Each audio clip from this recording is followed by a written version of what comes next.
ഗസയിൽ 22 മാസം നീണ്ട യുദ്ധത്തിന് വിരാമമായേക്കുമെന്ന് സൂചന. പുതിയ വെടിനിർത്തൽ നിർദ്ദേശം ഹമാസ് അംഗീകരിച്ചതായി അന്താരാഷ്ട്ര മാധ്യമങ്ങൾ റിപ്പോർട്ട് ചെയ്തു. ആദ്യഘട്ടത്തിൽ 60 ദിവസത്തെ വെടിനിർത്തൽ നിലവിൽ വരും.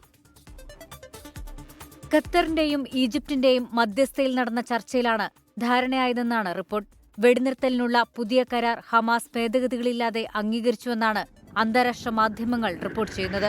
ആദ്യഘട്ടമായി 60 ദിവസത്തെ വെടിനിർത്തലുണ്ടാകും.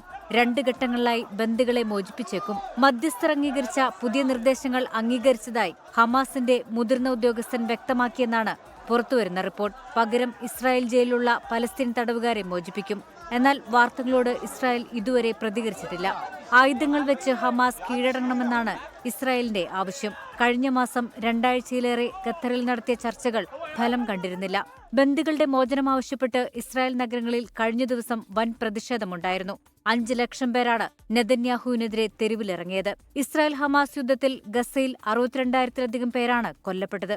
International desk 24.